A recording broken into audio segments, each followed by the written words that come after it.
अभी अगर जिम्मेदार लोग ये समझ लें और ये धार्मिक धरा राम की है, कर्म भूमि कृष्ण की है, योग भूमि संत महात्माओं की है, इस पर से ये हिंसा हत्या कराना बंद कर दें, कटवाना बंद कर दें, बिकना बंद हो जाए, खाना पीना बंद हो जाए, सारा मानव समाज शिष्ट सभ्य और शाकाहारी सदाचारी और ब्रह्मचारी बन जाए तो हिंदुस्तान को कोई पा नहीं सकता।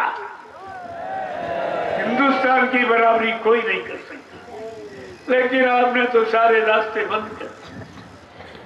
मैंने बड़ी प्रार्थना की कि आगे का समय बहुत खराब, जब खराब समय आता है तो धर्म का प्रचार किया जाता है, धार्मिक व्यवस्था को लागू किया जाता है, पूरे देश में धार्मिक लोगों को धर्म के प्रचार के लिए यानी खुला परमिशन दिया जाता, कहा जाता जितनी दूर तक ये अच्छाई का, सच्चाई का और दया का, रहम का ये बात पहुंच जाए और लोग इसको सुनने और बदल जाए, ये तो बहुत अच्छा। तभी कहा गया था जथा राजा तथा प्रजा, धर्मी राजा धर्मी प्रजा। अगर राजा धार्मिक तो धर्म का प्रचार जरूर कराएगा। लेकिन आज क्या कहा जाए, धार्मिक बनते हैं, श्री राम को आगे खड़ा किया, अब काम क्या? अरे श्री राम के राज को याद करो, राम राज बैठे त्रैलोका, हर्षित भय गए सब शोका।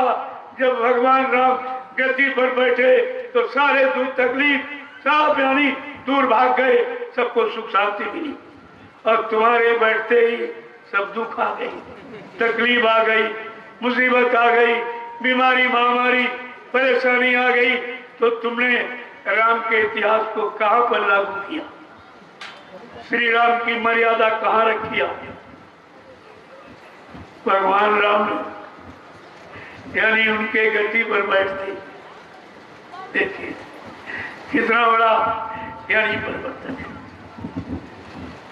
धीरे धीरे ये व्यवस्था, और उन्होंने दो गुरुओं को रखा, गद्दी पर अपना नहीं बैठे, दो गुरुओं को पदासीन किया, एक धर्म गुरु एक राजगुरु।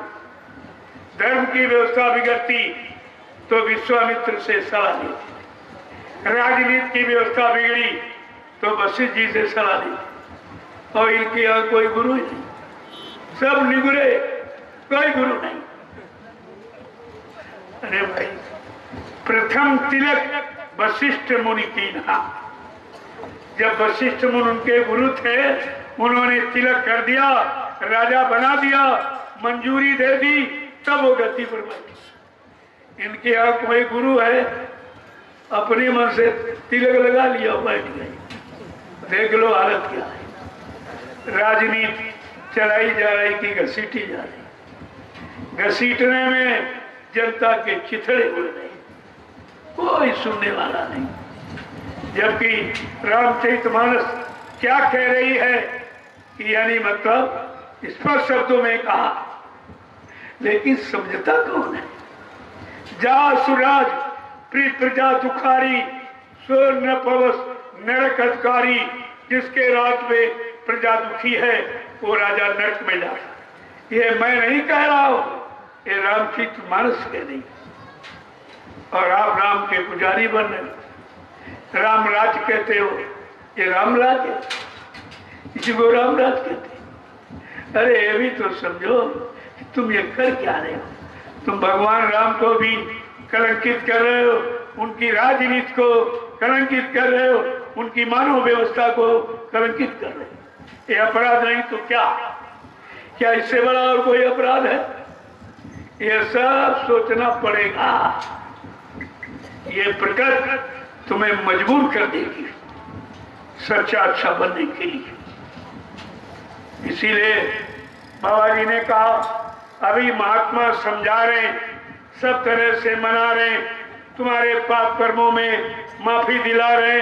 अगर तुमने इनकी बात नहीं मानी, इन पर विश्वास न किया, तो पीछे कुदरत खड़ी है, अपने एक डंडे से 20 करोड़ का वाला न्यारा कर देगी। ये बाबा जी के वचन तुमने सुने ही नहीं। बेचारे 60 साल हिंदुस्तान को बताते रहे, समझाते रहे, सुनाते रहे कि आगे का समय बहुत खराब है, ऐसी ऐसी स्थिति परिस्थिति बनती चली जा रही, लेकिन किसी ने उस पर ध्यान ही नहीं दिया। गोस्वामी जी महाराज ने कलयुग के जीवों के लिए इशारा किया कि अगर साधु आज्ञा का फल ऐसा, जरे नगर अनाथ कर जैसा, अगर साधु संत महात्माओं की आज्ञा का उल्लंघन जो समाज, परिवार, देश, जातियां, मुल्क करेंगे, वो जल करके राख हो जाएगी। ये वचन है। अरे रामचरितमानस को फिर से पढ़ो, ये विश्व प्रसिद्ध विश्वमान ग्रंथ है, सारा विश्व मानता है इसकी नीतियां को। ये नीतियों का ग्रंथ है, सारी नीतियां, समाज नीति, परिवार नीति, न्याय नीति, सत्य नीति, प्रेम नीति, सुरक्षा नीति, सारी नीतियों का भंडार रामचरितमानस। और इसीलिए उस भंडार में और किसी का नाम नहीं, नैमिषारण्य का नाम आया। गोसाई महाराज ने क्या लिखा? तीर्थवर नैमिष विख्याता, अति पुनीत साधक सुखदाता। ये नैमिषारण्य तीर्थों का तीर्थ राजा, पावन पुनीत। और आगे क्या, किसको लाभ मिलेगा? कहते जब साधक सुखदाता, जब किसी संत के साधक नाम की कमाई करेंगे, इस भूमि का लाभ उनको मिलेगा। कोई पुजारी पढ़ने के लिए नहीं लिखा। अरे रामचरितमानस तो पढ़िए, तुम्हारी अकल सब खुल जाएगी, जो बंद है सब खुल जाएगा। क्योंकि संत महापुरुष किसी बात को छिपाते नहीं। गूढ़ हो तत्व न संत दुराऊ, गूढ़ राज को जो नहीं मतलब संत महापुरुष कभी छिपाते नहीं, वो पर्दाफाश करते। लेकिन आप सुनो समझो तब तो, तुम मानो तब तो तुम्हारी समझ में कुछ आएगा। इसीलिए समय की चीज को, आज व्यवस्था क्या है, चारों तरफ समाज, बच्चे, बूढ़े, बुजुर्ग सब रो रहे, चिल्ला रहे, कोई इनकी सुनने वाला नहीं है। इसीलिए तो इशारा करके कहा गया था कि पाप हंस रहा है, धर्म रो रहा है, प्रभु तेरी दुनिया में क्या हो रहा। कैसा इशारा किया है, हे प्रभु तुम्हारी दुनिया में क्या हो रहा, तू कहाँ सो रहा है? यहाँ पाप तो हंस रहा और धर्म रो रहा। तुमने धर्म के लिए राजा रावण को मारा, धर्म के लिए महाभारत किया, आज तुम्हारी जमीन धरा पर धर्म जा रहा है। तुम कब आओगी? कब आओगे? कब ये काम होगा? तो इसीलिए कहा था कि पाप हंस रहा है, इधर में रो रहा है, प्रभु तेरी दुनिया में क्या हो रहा है।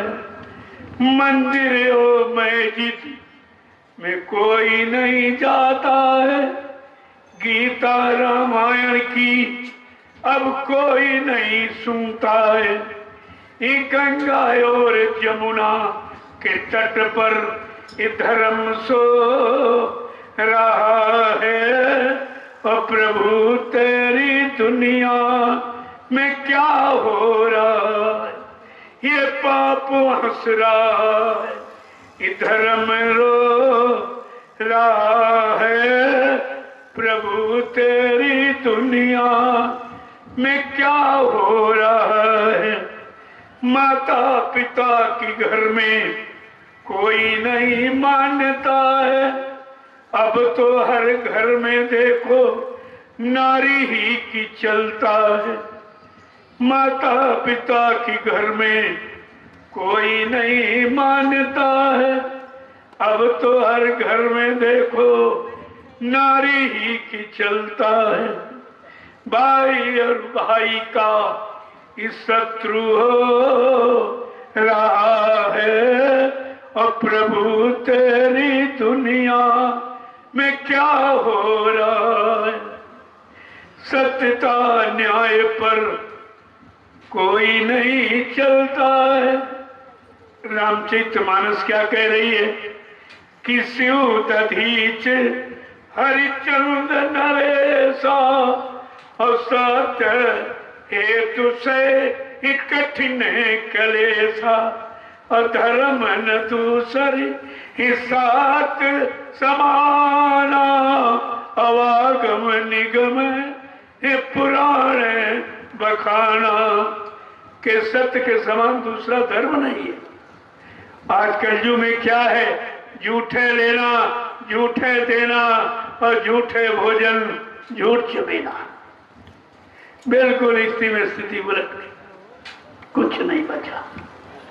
ये सब क्या है कि सत्यता न्याय पर अब कोई नहीं चलता है। छोटी छोटी बातों में नरगंगा कसम खाता है। एक कौड़ी पर ईमान खो रहा है, और प्रभु तेरी दुनिया में क्या हो रहा है। ये पाप हंस रहा है, धर्म रो रहा है, और प्रभु तेरी दुनिया में क्या हो रहा। ये कलयुग है, लेकिन संतों ने सबसे अच्छा माना। वो कहते हैं कलयुग समनयान युग, जो नर कर विश्वास।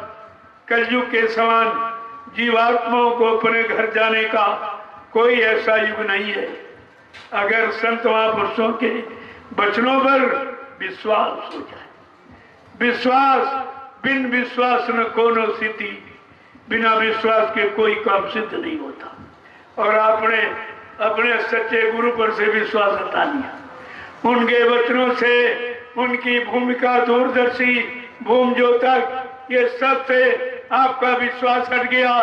तुमने तो ऐसा जघन अपराध किया है जिसकी सजा कौन माफ करेगा।